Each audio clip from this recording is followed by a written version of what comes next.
السلام علیکم فاطمہ آنٹی. جی فاطمہ فاطمہ جی مائک پاس کر لیجیے. جی میں اس کام سے آئی ہوں کہ میرے بیٹے کے ساتھ نہیں رہا جا رہا. وہ کہتا ہے گھر ابھی ہم نے پچھلے سال کا اپنا گھر بیچا, وہ گھر دوسرا لے لیا, اب کہتا ہے آپ کا کام ختم. آپ جا. فاطمہ آنٹی آپ کے کتنے بچے ہیں؟ میرے ایک بیٹا ہے. آپ کا ایک بیٹا ہے, ٹھیک ہے. اور ابھی آپ نے گھر بدلا ہے؟ جی. گھر خریدا آپ نے؟ ابھی آپ رینٹ پہ؟ میں نے نہیں خریدا, میرے نام تھا, وہ بیٹے نے اپنے نام کر لیا. آپ کے نام پہ گھر تھا, وہ بیٹے نے اپنے نام کر لیا, اور اب آپ کا بیٹا کیا کہہ رہا ہے؟ کہہ رہا ہے آپ کا کام ختم ہو گیا, آپ جا سکتے ہو. کہاں جاؤں گی میں نکل کے؟ تو آپ نے ان سے کہا نہیں کیا میں کہاں جاؤں گی, تو میرا گھر تم. بس جو بھی ہوا ہوگا اس وقت تو وہی ہوگا. مائک آنٹی پاس کریں. تو آنٹی مجھے بتائیں آپ کی بیٹی کی شادی ہوئی ہے؟ ہاں, 5 بچوں کا باپ ہے. 5 بچوں کا باپ ہے؟ جی. مگر سب سے بس مسئلہ یہی ہے کہ پڑھاتے ہوئے 26 دن بعد پیدا ہوا تھا, اور اس کے بعد میں جو اپنے کام کیسے پالا بچے, کیسے شادی کی, کیا کیا کیا, یہ تو اللہ ہی جانتا ہے. مگر اس کے بعد میں شادی کرنے کے بعد میں اب گھر پہلے ہی سے تھا میرے پاس, وہ گھر بیچ کے اس نے دوسری جگہ لے لیا. اب جب گھر لے لیا تو کہتا ہے آپ جاؤ, آپ کا کام ختم ہو گیا. تو کون جائے, کہاں جائے انسان؟ میں تو سپارہ پڑھاتی ہوں. اب سپارہ پڑھانے کے بعد بھی تو کہیں لیٹنے بیٹھنے کو جگہ چاہیے ہوتی ہے. بالکل. نہ کوئی گھر میں بولتا ہے, نہ کوئی کام کرتا ہے, کوئی نہیں, کوئی پوچھنے والا نہیں. رات کو آئی آن کے سو گئی, صبح اٹھ کے پھر چل دی. کھانا وغیرہ آپ کو کوئی گھر میں؟ کچھ نہیں, میں اپنے آپ کماتی ہوں, اپنا کھاتی ہوں. اپنی سب چیزیں آپ خود بناتی ہیں؟ تو آنٹی مجھے بتائیں آپ کے خاندان میں کوئی ایسا بندہ نہیں آپ کے بیٹے کو سمجھائے, آپ کی بہو کے ماں باپ؟ نہیں آیا کوئی بھی, سب آئے مگر اس نے کسی کا کہا نہیں مانا, کچھ نہیں سنتا, پتہ نہیں کیوں. تو ایک دم سے کیا ہو گیا؟ وہ ہمیشہ سے آپ کا بیٹا ایسا ہی تھا؟ ایسا نہیں تھا, باقی اللہ ہی کو پتہ ہے کیا مسئلے مسائل ہیں. تو ابھی آپ اسی گھر میں رہتی ہیں؟ رہتی ہوں میں, اپنے پیسوں سے ایک کمرہ بنایا, اسی میں پڑی ہوئی ہوں. اللہ اکبر. میں مختصر نوید بھائی, ایک تو اگر اکلوتی اولاد ہو نا, تو وہ ایک تو ماں کی ہر خوشی کا زندگی کو محور یہ ہوتی ہے. اب میں نے اپنی بیٹی کی شادی کی ہے, 5 بچے ہیں, گھر ان کا تھا, یہ بھی نہیں کہ بیٹے نے محنت کی ہو, کرائے کسی گھر کا بھرا, وہ ماں کے ہی بدولت اس کو گھر بھی ملا. اب وہی ماں اس گھر میں اس کو, میرے پاس الفاظ نہیں, میں کیا بولوں. دیکھیے یہ انتہائی افسوسناک ہمارے معاشرے کا پہلو ہے. یہاں ایک میں اصولی بات کرنا چاہوں گا, اور یہ ہاتھ جوڑ کے والدین سے کہوں گا کہ خدا کا واسطہ, آپ جب تک زندہ ہیں نا, باپ اور ماں دونوں, وہ اپنی جائیداد اپنی زندگی میں بچوں میں تقسیم مت کریں. نہ شریعت یہ کہتی ہے, اور نہ ہی کوئی ایسا اصول اور ضابطہ ہے. میراث ہوتی تقسیم تب ہے کہ جب آپ کا انتقال ہو جائے. انتقال سے پہلے میراث نہیں ہوتی, ٹھیک ہے. وہ ماں باپ کسی کو بھی گفٹ کر سکتے ہیں. تو ایک تو یہ والدین کی یہ غلطی ہوتی ہے, یا اولاد کی محبت غالب آ جاتی ہے, وہ یہ کام کرتے ہیں کہ اپنے ہاتھوں سے اپنے لیے وہ مصیبت جو ہے نا وہ خریدتے ہیں. کہ وہ کتنے لوگ ایسے ہیں کہ جو ہم نے یہ دیکھے ہیں کہ وہ اپنی زندگی میں اپنے بچوں میں جب جائیداد تقسیم کرتے ہیں نا, تو ان کا تو ایک ہی بیٹا ہے, خیر 3 بیٹے ہوتے ہیں, 5 بیٹے ہوتے ہیں, کوئی بیٹا ماں باپ کو رکھنے کو تیار نہیں ہوتا. ایک تو جہاں ہماری آواز پہنچ رہی ہے, یہ ذہن نشین کر لیں, جب تک آپ زندہ ہیں نا, آپ اپنی جائیداد تقسیم نہ کریں. ان کا جو مسئلہ ہے اس میں یہ, میں ان کے بیٹے سے یہ کہنا چاہوں گا کہ خوف خدا کریں. آپ نے اپنی ماں کو چکر دیا اور کسی طریقے سے ان سے مکان جو ہے نا وہ دلوا کے بیچ دیا, اور بیچنے کے بعد انہی پیسوں سے نیا مکان خرید کے اب آپ اپنی ماں پر, اس عمر میں یہ بیچاری کہاں جائیں گی؟ اور صرف یہ نہیں, ان کی جو بیوی ہے وہ بھی اتنی ہی, کیونکہ وہ بھی ایک بہت بڑا ظلم ہو رہا ہے جس کی وہ شریک ہے. جواد بھائی. بسم اللہ الرحمن الرحیم. دیکھیے ایک حدیث میں آتا ہے کہ اللہ کے نبی نے ارشاد فرمایا, من آذا والدیہ فقد آذانی ومن آذانی فقد آذ اللہ ومن آذ اللہ فہو ملعون. حضور نے فرمایا جس نے اپنے والدین میں سے کسی ایک کو بھی اذیت یا تکلیف دی, اس نے مجھے تکلیف دی. جس نے مجھے تکلیف دی اس نے اللہ کو تکلیف دی, اور جو اللہ کو اذیت دے وہ ملعون ہے, لعنتی ہے. ایک حدیث قدسی میں خود اللہ ارشاد فرماتا ہے, بے عزتی و جلالی و ارتفاع مکانی ان العاقل والدیہ یعملوا بعمل جمیع الانبیاء لم اقبل منہ.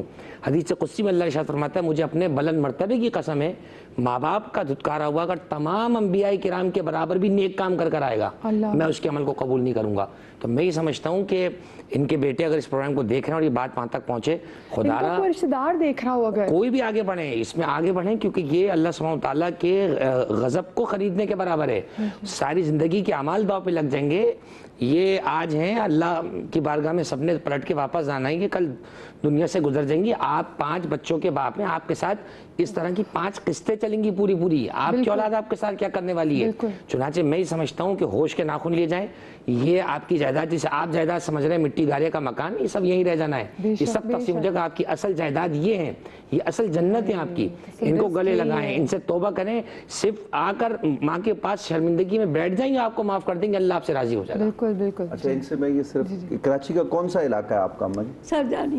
سرجانی میں صرف ایک گزارش کرنا چاہتا ہوں. وہاں کا جو پولیس اسٹیشن ہے, وہاں کے مقامی ایس ایچ او ہیں, اسی طریقے سے وہاں کے یو سی چیئرمین ہیں, وہاں کے M P A M N A ہیں. خدارا آپ لوگ اپنا کردار ادا کریں, وہاں کے علماء کو کردار ادا کرنا چاہیے. آپ ہوا ہی, لیکن آپ کو پتہ ہے کہ اگر یہ جا کے مقدمہ کریں تو بچوں کو سزا ہے 10 سال کی جو ہے وہ سزا بھی, اور 10 لاکھ میں بھول رہی, لیکن ان کو پیسے میں بھی ہے کہ آپ کو جرمانہ ادا کرنا ہے اور آپ کو جیل بھی کاٹنی پڑے گی. آئی بلیو 2 سال یا 10 لاکھ کا جرمانہ ہے. جی بسم اللہ الرحمن الرحیم. ان کا ایک قصہ یہی ہو کے چکا ہے. ہاں تو میں نے کہا نہیں بھائی کچھ نہیں کروں. ارے آپ نے وہ بھی نہیں ہونے دیا. بیٹا بچے کس کے گلے لگیں گے. اب میرے بوڑھے پر میں اتنا دم تھوڑی کہ ان کو کما کے کھلا دوں. ہاں, جو بیٹا آپ کو گھر سے نکال رہے, آپ اسی کے بیٹے کو وہ اس بچوں کا عمل ہے, وہ جانے, اس کا رب جانے, میں نہیں جانتی. مجھے بھی ان کے واقعہ سننے کے بعد جو ہے نا ذہن میں 2 واقعے گھوم رہے تھے. ایک حدیث شریف میں آتا ہے بہت تفصیلی واقعہ میں. 3 اشخاص تھے جو ایک راستے میں سفر میں تھے کہ بارش ہوئی, غار میں پناہ لے لی, غار کے اوپر ایک پتھر سلپ ہو کے آیا اور غار کا منہ بند ہو گیا. اس میں 2 کے ساتھ ایک کا جو قصہ اس میں یہی تھا کہ ان تینوں نے آپس میں طے کیا کہ اپنے زندگی کی کوئی بہت مخلصانہ عمل اللہ کے سامنے پیش کر کے اس کے وسیلے سے دعا مانگتے ہیں. تو بہرحال ان میں ایک یہ تھا جس نے کہا کہ اللہ, آپ کو پتہ ہے کہ میری عادت یہ تھی کہ رات کو جب میں اپنے مویشی وغیرہ چرا کے گھر آتا تھا تو سب سے پہلے اس کا دودھ اپنے والدین کو پلاتا تھا. ایک دن رات کو آیا تو تاخیر ہو گئی, تو والدین سو چکے تھے اور بچے بھوکے تھے. اب میں نے دودھ نکال لیا, ماں باپ کے سرہانے کھڑا ہو گیا, ان کی نیند بھی خراب نہیں کی کہ اگر خود اٹھاتا ہوں ان کی نیند خراب ہوگی. بچے میرے پاؤں میں لوٹتے رہے اور مانگتے رہے دودھ, لیکن میں نے ان کو نہیں دیا کہ جب تک میرے ماں باپ نہ پی لیں اس وقت تک میں اپنی اولاد کو نہیں پلاؤں گا. تو اگر آپ کے یہاں یہ میری نیکی مخلصانہ مقبول ہے تو ہماری غار کا دروازہ کھول دیں. تو اللہ تعالیٰ نے ان کی غار کا دروازہ کھول دیا اور نکل گئے. بڑی مشہور حدیث ہے. دوسرا یہ کہ حضرت موسیٰ علیہ السلام نے اللہ تعالیٰ سے پوچھا کہ اللہ میرا جنت میں پڑوسی کون ہوگا. تو اللہ تعالیٰ نے فرمایا کہ فلاں بازار میں جائیے, وہاں پہ دیکھیے قصائی ہوگا, وہ جنت میں آپ کا پڑوسی ہے, آپ کا جار ہے. حضرت موسیٰ علیہ السلام ڈھونڈتے بھالتے پہنچے, حیران ہوئے کہ قصائی وہ میرا پڑوسی کیسے. قصائی سے جا کے نارمل بات چیت کی, اور بات چیت کرنے کے بعد اس سے کسی بہانے سے کہا کہ بھائی میں مسافر ہوں تو گھر میں تھوڑا قیام کرنا چاہتا ہوں, چلنا چاہتا ہوں. وہ کہنا اچھا چلیں. وہ لے گیا ساتھ میں شام کے وقت, اور ایک گوشت کا ٹکڑا وہ ساتھ میں لے گیا. گھر میں جا کے اس نے اس کا وہ قیمہ ویمہ بنایا اور اس کو اچھی طرح طریقے پکایا. تو ایک وہاں گھر کے اندر ایک جھولا سا سمجھنے کے لٹکا ہوتا, اس کے اندر اس کو اتارا, اس میں بہت ضعیف بوڑھی ماں بیٹھی ہوئی تھی. پھر اس نے کھانے کے نرم نرم لقمے بنائے اور یہ اس کی اپنی والدہ کے منہ میں دیتا رہا, کیونکہ ان کے منہ میں دانت بھی نہیں تھے. وہ ہر لقمہ کھاتی جاتی تھی اور ساتھ میں دعا دیتی جاتی تھی, اللہ تجھے جنت میں موسیٰ کا پڑوس عطا کرے. تو یوں حضرت موسیٰ علیہ السلام حیران ہوئے اور کہا کہ مجھے تجسس یہ تھا کہ میں اصل میں تیری نیکی دیکھنے آیا تھا. کون سی نیکی؟ اللہ نے فرمایا کہ بھئی یہ قصائی جو ہے وہ تمہارا جنت میں پڑوسی ہے. تو آخر وہ تمہاری یہ نیکی جو تم اپنی ماں کے ساتھ کر رہے ہو. تو اس لیے سوچی جو ان کے ساتھ کر رہا ہے تو وہ پتہ نہیں فرعون کا پڑوسی ہوگا ان کا بیٹا, اللہ معاف کرے, کیونکہ ماں تو بچے کو فائن بھی نہیں کروا رہی, نہ مقدمہ کسی قسم کا درج کرنا چاہ رہی کہ ان کو ہے کہ پھر اس کے بچے کون پالے گا, اور میں اتنی بوڑھی میں بچہ نہیں پال سکتی. چھوٹی سی بریک لے کے حاضر ہوتی ہوں.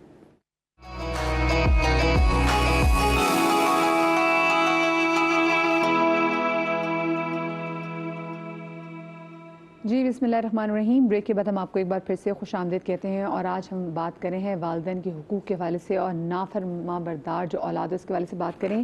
بریک پر جانے سے پہلے ہمارے ساتھ یہاں پر موجود تھی فاطمہ آنٹی, اور جو لوگ مجھے دیکھ رہے ہیں جو ان کے علاقے کے پاس, کیونکہ سرجانی ٹاؤن سے آنٹی کا تعلق ہے, اور آنٹی جانے سے پہلے بات کری تھی کہ اگر کہیں ان کو کوئی ایسے لوگ ہیں یا کوئی ایسا گھر ہے جو بزرگوں کی کفالت کرتا ہے, اگر وہ ان کے اپنے گھر پہ رکھ لے, تو کہتی کہ میں کیونکہ وہاں پہ بچوں کو قرآن پڑھاتی ہوں, میں پورا سرجانی جو ہے نا یہ میں پیدل چل کے بچوں کے لوگوں کے گھر جا کیونکہ اب ہم نے ان سے بات کی کہ اچھا ہم اگر کسی اولڈ ہوم میں آپ کی بات کریں, تو انہوں نے کہا نہیں میں اپنے علاقے میں رہنا چاہتی ہوں, کیونکہ ورنہ بچوں کی پڑھائی کا حرج ہوگا, کیونکہ جن جن بچوں کو میں قرآن پڑھا رہی ہوں ان کو سپارے رہ جائیں گے. تو آپ سوچیں کہ ان کی ایج کیا ہے, ان کے کمٹمنٹ کا لیول کیا ہے, وہ اپنے بچے کے خلاف بھی کوئی ایکشن نہیں لینا چاہ رہی, اور یہاں پہ ہم بھی بہت بے بس ہیں. لیکن جو لوگ ہمیں دیکھ رہے ہیں, جو صاحب اقتدار میں دیکھ رہے ہیں, اور پلیز ہم چاہیں گے جو سجانی ٹاؤن میں جو وہاں کے متعلقہ جو ایس ایچ تھانہ ہے وہاں پہ بھی جا کے ضرور رپورٹ کریں. ایک بار پلیز آپ ان کے ساتھ کھڑے ضرور ہوں, کیونکہ ہم بھی نہیں چاہتے کہ وہ اپنے گھر سے جا کے کسی اور کے گھر کسی اور کی کفالت میں رہیں. فاطمہ, میں عائشہ آپ سے بھی کامنٹ دینا چاہوں گی آنٹی کے بارے سے. جی, میں ابھی ان کی گفتگو سن رہی تھی. نبی آخر الزمان صلی اللہ علیہ وآلہ وسلم کے پاس ایک صحابی آیا اور انہوں نے کہا کہ یا رسول اللہ فلاں فلاں شخص ہے, اس کا دم نہیں نکل رہا ہے. تو نبی پاک صلی اللہ علیہ وسلم اس کے پاس گئے اور نبی آخر الزمان صلی اللہ علیہ وسلم نے کہا کہ قل لا الہ الا اللہ. اس نے کہا لا استطیع, میں کہہ ہی نہیں سکتا ہوں, لا استطیع میں کہہ نہیں سکتا, یہ تو کہہ رہا ہے لیکن میں یہ نہیں کہہ سکتا ہوں لا الہ الا اللہ. اصحاب نے کہا ہم نے بہت کوشش کی ہے کہ یہ کہہ دے لیکن یہ کہہ نہیں پا رہا.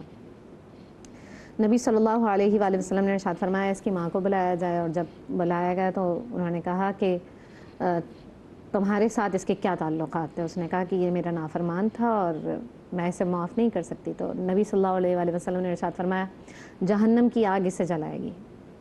تو وہ ماں تھی تو کہتی ہے کہ یا رسول اللہ پھر میں اسے معاف کرتی ہوں.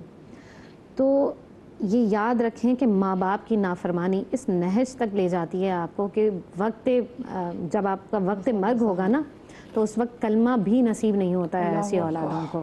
تو آپ سمجھ لیجئے کہ آپ, اور نبی علیہ الصلوۃ والسلام, جنت جو ہے نا اتنی خوبصورت ہے, ہم نے پچھلے بار یہ گفتگو کی تھی, جنت کی خوشبو جو ہے وہ 500 سال کی مسافت سے پہلے آ رہی ہوگی, لیکن اس خوشبو سے وہ جو شخص ہے نا جو نافرمان ہے وہ اس خوشبو سے بھی محروم رہے گا.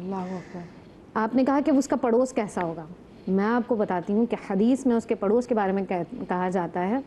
ایک ہے نا کہ شیطان جو ہے وہ ورغلاتا ہے تو ڈاکے پر, چوری پر, زنا پر, بدکاری پر, ہر طرح کے معاملات میں شیطان ابلیس بہکاتا ہے. جو شیطان کا ٹھکانہ ہے نا جہنم میں بدترین گڑھا, اس کا پڑوسی ہوگا نافرمان ماں باپ کا, یہ حدیث کہہ رہی ہے.